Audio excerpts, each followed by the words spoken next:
G'day. Today we're doing a repair on a Ford Ranger 2010 model. Got the turbo diesel motor in it, and it's got the 5-speed, the 5R55SW transmission in it. Now the owner's complaining of erratic shifts. It's only done 130,000 kilometres. He's only recently bought it, but he's noticed it's constantly shifting abruptly, flaring through some of the gears and hard shifts. So we're just going to put the scanner on to see if we can get any fault codes. But these transmissions have a common problem with the solenoid blocks. Now on these, the OBD plug's just over here, just on your left leg there on the kick panel. Okay, on contact.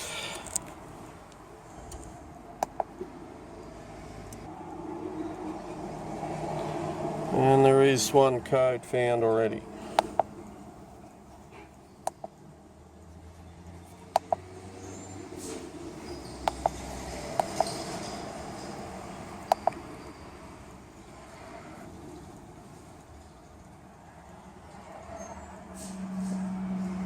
AGR valve. Probably blocked.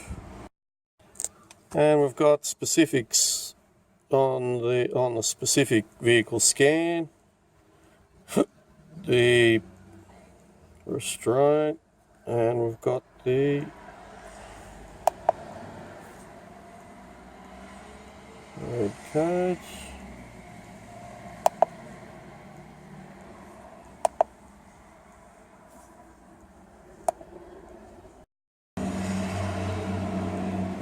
There we go, he's got an AGR blockage, or the catalytic converter's blocked. Now we do have this little jigger, which is a hydrogen carbon cleaner machine, where you hook this up to your vehicle on your air intake and basically let it idle for about an hour. Every 10-15 minutes you give it a good rev, and that should dislodge any carbon. If it's completely blocked up, these things don't really work as effectively. They're more of a maintenance thing. At 127, 130,000, it may be worth doing a carbon clean on this vehicle just to clean up that exhaust circulation problem. So there's no transmission codes, but I still believe it's a solenoid block issue on this one. So we'll see how it looks when we get the pan off. Just a quick look underneath. Looks pretty clean. No visible oil leaks or anything like that. Just worth checking all the tail shaft universal joints, all the little rubber mounts, centre bearing, all the rubber mounts there, and check for any oil leaks. Now, because we're going to replace the solenoid block, we'll just remove this little heat shield here, and the plug is above that over there. A bit hard to see with the camera there. So just make sure you clean all that, or remove that and clean it before you even take the pan off. Now, to drain the oil out, you take the outer plug out, the bigger bolt, and the one on the inside is actually the fluid level. So we'll take that one off later. Now, to get access to the rear pan bolts, you've got to take the cross member off and take this rubber mount off as well. Okay, we've got the pan off and two 8mm bolts, and that filter will just drop down. We need to get a Torx socket to take off the bolts for the solenoid block there. But before you take that off, on top of that plug there's a 10mm bolt you need to undo to pull the plug out. Some people just try and lever that plug off and they end up creating a bigger job. Okay, I've just taken the inhibitor switch plug off just to get a bit better access. And up here bit hard to see, but where my finger is there's a little 10mm bolt. So you need to undo that to get that plug out. And also you can see where these ones you can do a band adjustment on. There's 1, 2 there. Now, that just comes out like so. It's still dirty around the top of it there, so that'll have to be cleaned before you put it all back together.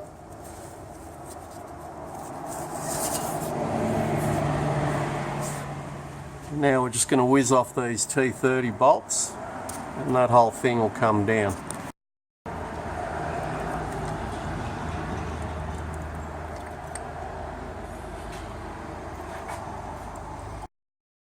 So before we put the solenoid block back in, I'm just going to do the band adjustment, and I've just marked them just so I know how far in they go.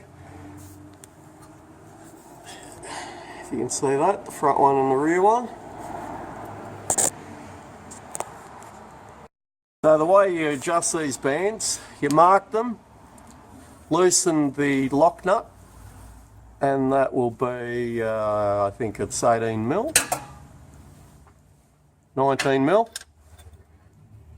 and then you do the bolt up, or do it in 120 inch-pounds, and back off 2 turns, and tighten your lock nut up. So in the end, the front band, which is the Overdrive, it went in about 1/4 of a turn out of adjustment, or it's worn by 1/4 of a turn. And the intermediate band, which is that one in the middle there, that one was 1/2 a turn out. The low and reverse band, which is applied by this servo, there's no band adjustment on that one. Okay, we've got the solenoid block back in. We've done the plug up. Be careful not to over tighten it, it's only in plastic. And now it's a matter of putting the filter back in. And the filters, if you have a look, there are different types. A snorkel, you've got I believe 10mm, 30mm, and like this one's got a 60mm snorkel on it. If you put the short ones where you need the long ones, you're going to end up sucking air and causing problems. Okay, and the magnet I'm going to put up here on this little ridge just so it can work top and bottom. They do have these little bits here that raise it a bit, but I'm going to put it in there because that's where the oil will be circulating through. We're going to add a neodymium magnet as well, and also it's a good idea to just try it. That's why there's a little bit of oil there. Try it on the pan without the gasket on, just to make sure that those magnets aren't in the way of anything. Got it all back together, pan's back on. Just good idea to double check your work as you go along, especially when you're doing a few operations like this. And now we can put the cross member back on. Alright, to fill it, we're going to put some full synthetic fluid in. And T30, we undo this inner plug. And we have this little fitting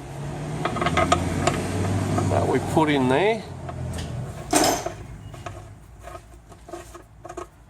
And basically the way it works is you overfill it, and the oil's supposed to fill up. There's a little tube in there.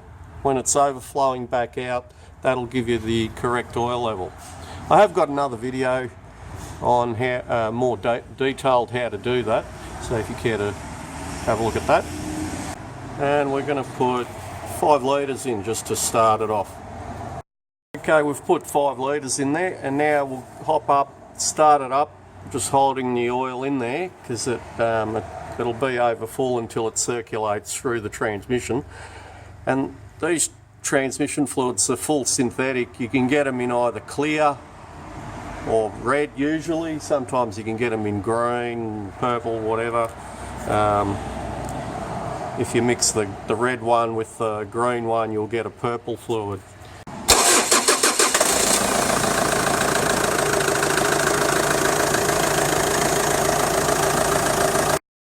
Now he's just selecting all the gears for about 10 seconds, and any oil that's in that tube is going to come out, and any oil that's overflowing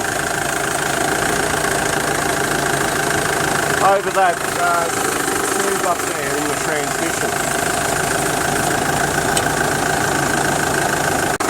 Alright, you can see the original fluid coming through now, and we're only on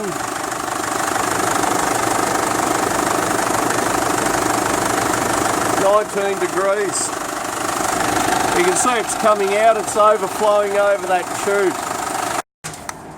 Now we're on 22 degrees, so I've got to take it for a run, warm it up, and ideally you want to get these between 30 and 50 degrees. If you go over 50 degrees, you've got to let it cool down, check it, because the expanded oil will actually come out of that little tube, so, and you'll be underfilled until it gets up to that temperature. So I'll just take, I like to get them sort of around the 40 to 45 degrees, and that gives you enough time to check it. And we're on about 44 degrees, so we can start it up and just check the oil level at that temperature.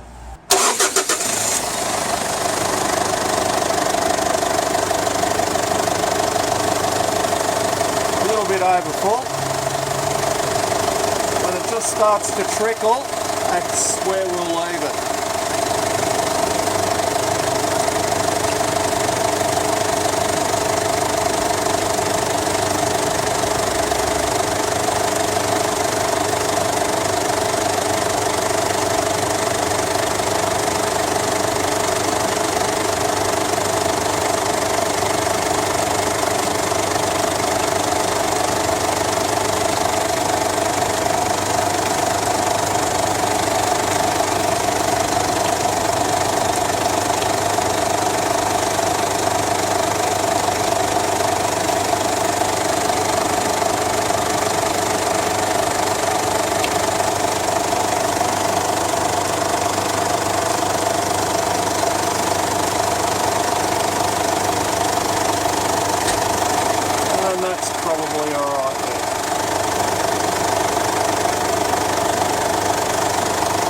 Now when you do jobs like this, it's a good idea to do the Re-adaption on the computer. On these, what you do is you drive at 80 kilometers an hour, and then maintaining 80 kilometers an hour, you lightly press the brake and you drive like that for about 10-15 seconds, and then you've got to come to a complete stop. And then what you do is you have the brake applied for about 15-20 seconds and do the whole process again. You got to do it at least 5 or 6 times before the Readaption learns. There probably are other ways to do it. That's the way that I do it anyway, and even having do all that, it will readapt on its own over a period of probably 300 kilometers. It's a good idea to just readapt it as best as you can before you hand the vehicle back, especially when you change a solenoid block. I've done the Readaption a few times, and already reverse is not thumping in as harsh, and also it's still got that slight bump second to third and third to fourth. So I'll do it a few more times and see if there's any improvement. And there's only a very slight bump now.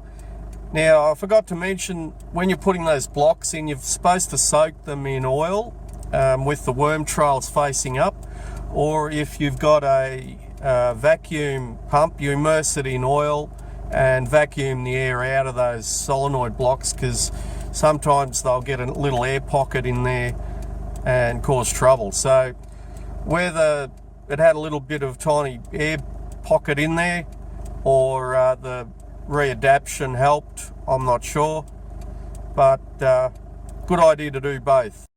There we go. Make sure you retighten the inner plug and the outer plug. Do a quick check of everything, make sure you've done everything or put everything back to where it was. Hope that's helped. If you've got any questions, leave them in the comments there. And don't forget to like and subscribe. Thank you for watching.